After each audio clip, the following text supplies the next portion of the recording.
friends, welcome back to my kitchen. If you're new here, my name is Jen and I do cooking and canning recipes, and sometimes I post garden content. If that seems like the sort of thing you'd be into, I hope you'll consider subscribing and sticking around. Today I'm going to show you how to make rustic corned beef and vegetables. Now, I don't really have a recipe for this, so this just goes based on your family's needs. And for us, I bought two store-bought corned beefs. Both of these are about 2.5 pounds. So all I did was just remove them from the package and rinse off some of that brining liquid that comes packaged with the beef. I'm going to drop it into a large stock pot of water and I'm going to bring this to a boil. You definitely want to make sure you rinse this because the first thing we're going to do after it comes up to a boil is skim off this scum that floats up to the top. And if you don't rinse off your corned beef, this layer of scum is going to be a whole lot thicker. And while I won't be able to get it all off, it just adds for a nicer broth at the end. It's not quite so cloudy. It's a little bit of a clearer broth. And this isn't anything gross necessarily. This is just the denatured proteins from the meat itself, but it's nice to get as much of it off the top as you can. And once you've skimmed off the broth, I'm going to add a lot of garlic. I'm going to leave this garlic whole because this is going to cook a long time and that garlic is going to break down to nothing.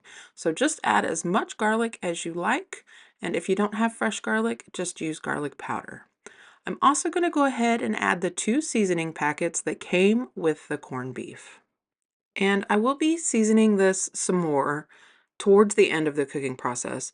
This corned beef has to cook approximately an hour per pound of meat, so I wait until it's about 95% of the way done before I add the rest of the seasonings. So for now, all I'm going to do is go ahead and add 2 chopped up large white onions, and I'm going to put a handful of bay leaves in here, like 3 or 4 large ones is sufficient. Now I have my stove on high heat. I'm going to put a lid on this and let this come up to a full rolling boil. And it should look something like this. This is how I'm going to cook this meat for the majority of this process. I came back about 2.5 hours later. I have not fooled with this at all. This meat is cooking nicely, but you can see that the water has sort of evaporated down by about half. So I'm going to add about 7 or 8 cups of beef broth to this. Now, if you have home canned beef broth, this is your time to shine. Store-bought is fine, but I'm using better than bouillon. I had a little bit of beef better than bouillon, so I'm going to top this back up with that, put the lid on, and let it go for a couple of more hours. Now, at the point in which you notice that the meat starts to become tender, like when you press on it, it has some give, it's not rock hard. That's when the fats and the connective tissue are starting to break down. That's when you're going to want to go ahead and add all of your vegetables into this delicious broth that has been cooking.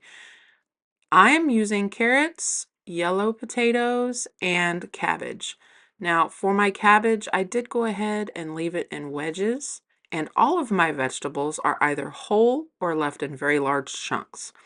This is how my family ate this when I was a kid and growing up throughout my life.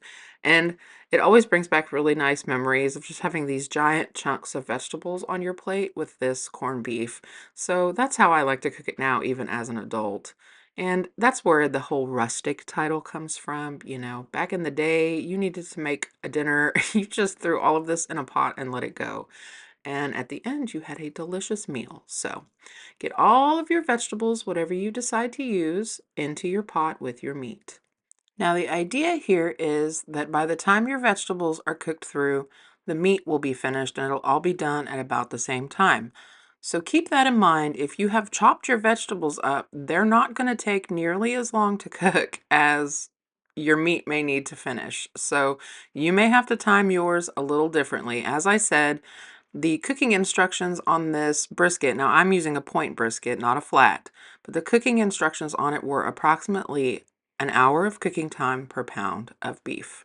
So at this point, I'm about 5 hours in, and I know that by the time these huge chunks of vegetables get done cooking, that meat is going to be perfect. So just plan accordingly. If you're going to, you know, chop your veggies up smaller.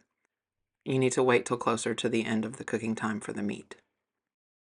So once I get all my vegetables in, I'm going to add the rest of my seasonings. I'm going to add some black pepper and a little bit of salt. I'm not going to go crazy on the salt because the corned beef is already a little bit salty, and there are some folks in our house that are on salt restriction now. So I feel like everybody can just kind of salt their own food at that point.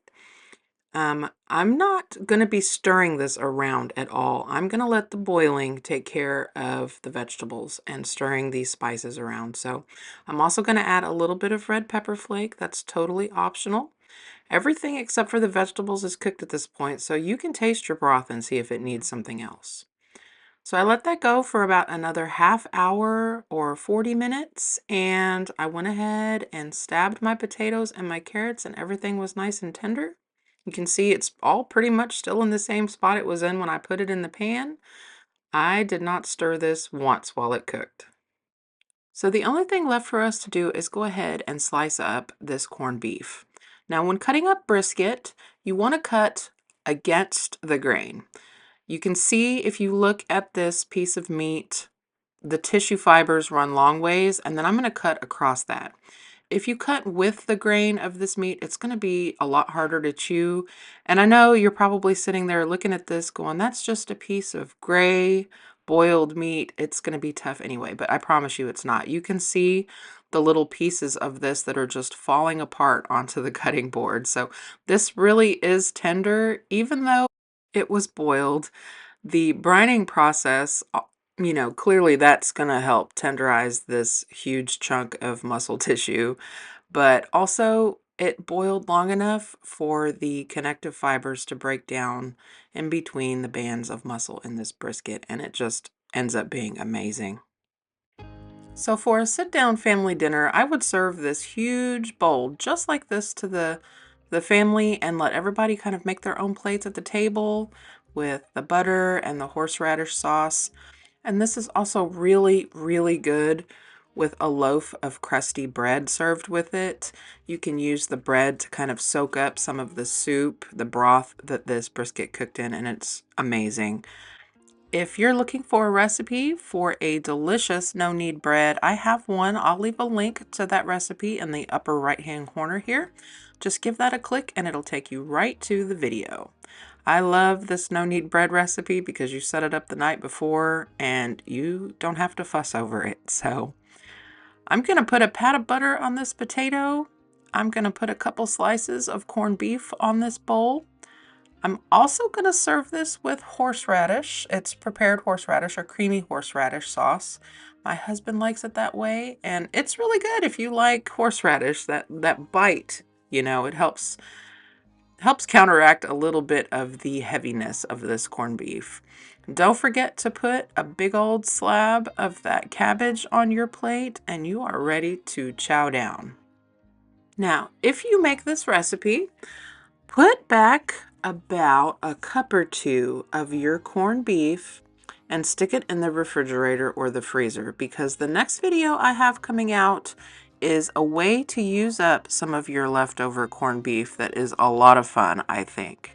So that's all I have for you today, friends. I really hope that you make a corned beef yourself. This isn't something that a lot of people really think about, except for once a year, this time of year. But afterwards, all of these go on sale, and it is a fantastic source of protein if you can catch it on sale. Until next time, friends, happy cooking.